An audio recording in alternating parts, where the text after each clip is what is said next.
पूर्व गृह मंत्री पी चिदंबरम ने हाल ही में एक बयान देकर राजनीतिक हलकों में भूचाल ला दिया।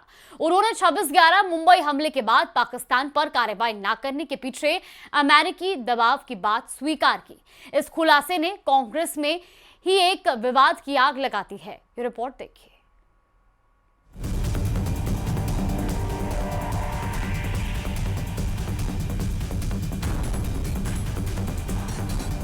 मोदी पर अमेरिका दबाव में ऑपरेशन सिंदूर रोकने दावा करने वाली कांग्रेस ने खुद अमेरिकी दबाव में 26/11 का बदला पाकिस्तान से नहीं लिया था। यूएस दबाव में कांग्रेस के सरेंडर की कहानी किसी और ने नहीं बल्कि उस वक्त के गृह मंत्री पी चिदंबरम ने सुनाई है। उन्होंने कहा है कि 26/11 के मुंबई आतंकी हमले के बाद उनके मन में भी बदला लेने का विचार आया था, लेकिन उस वक्त की तत्कालीन कांग्रेस सरकार ने सैन्य कार्रवाई नहीं करने का फैसला लिया और पाकिस्तान के खिलाफ जवाबी कार्रवाई न करने का फैसला अंतर्राष्ट्रीय दबाव और विदेश मंत्रालय के रुख के कारण लिया गया था। यही नहीं, चिदंबरम ने यहां तक कहा कि पाकिस्तान के खिलाफ कार्रवाई नहीं करने का दबाव बनाने के लिए कई देशों के प्रतिनिधि दिल्ली में थे और वो लगातार भारत पर दबाव बना रहे थे। चिदंबरम ने कहा कि बतौर गृह मंत्री मेरे काम संभालने के 2-3 दिन बाद उस वक्त की अमेरिकी विदेश मंत्री कोंडोलीजा राइस ने मुझसे और प्रधानमंत्री मनमोहन सिंह से मुलाकात की थी और उन्होंने पाकिस्तान के खिलाफ एक्शन नहीं लेने को कहा था। मतलब कांग्रेस सरकार ने अमेरिकी दबाव में पाकिस्तान पर हमला नहीं किया था। उस वक्त की कांग्रेस सरकार ने अमेरिका के सामने सरेंडर कर दिया था। बहस हुई कि कांग्रेस तो मोदी पर सरेंडर के झूठे आरोप लगा रही थी, उसने तो खुद अमेरिका के आगे सरेंडर कर दिया। यही वजह है कि कांग्रेस अब अपने ही नेता को खरी खोटी सुना रही है। कांग्रेस अब चिदंबरम से सवाल कर रही है कि 17 साल बाद ऐसे बयान देकर वो क्या साबित करना चाह रहे हैं। कांग्रेस इस बयान को कांग्रेस की कमजोर और बीजेपी को मजबूत करने की साजिश बता रही है। चिदंबरम के इस बयान से भारतीय जनता पार्टी को फायदा होगा। चिदंबरम 2008 की बात है, आज 16 साल के बाद ये बयान क्यों दे रहे हैं? और अगर वो ये बात नहीं चाहते थे तो उस वक्त उनको इस्तीफा दे देना चाहिए था। कांग्रेस के अंदर बहुत लोग कांग्रेस को कमजोर करना चाहते हैं।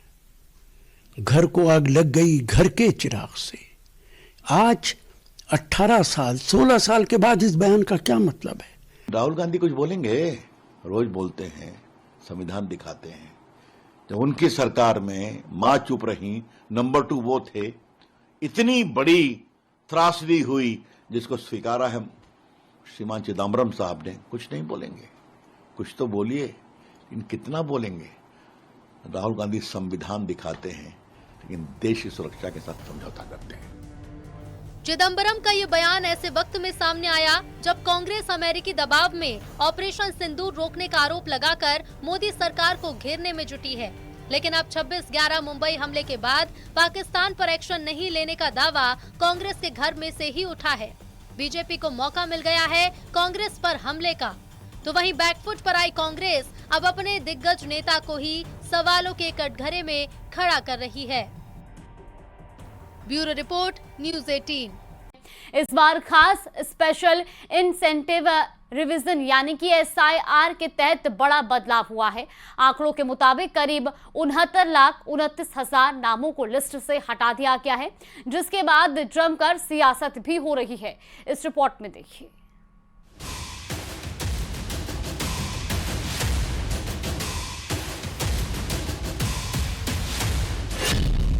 विधानसभा चुनाव से पहले वोटर लिस्ट क्लीन।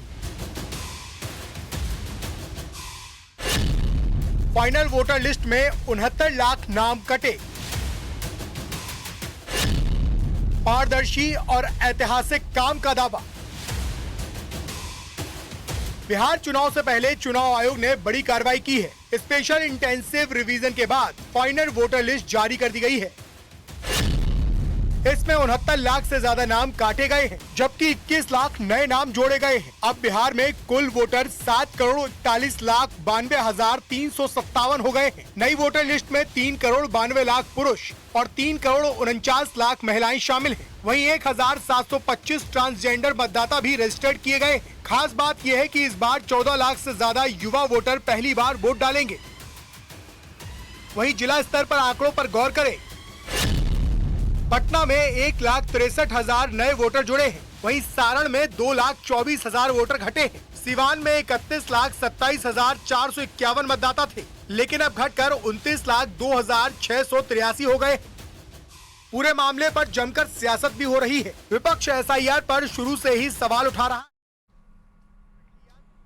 और चलिए इसी के साथ बुलेटिन में फिलहाल के लिए बस इतना ही। यहाँ पे रुकते हैं छोटे से ब्रेक के लिए।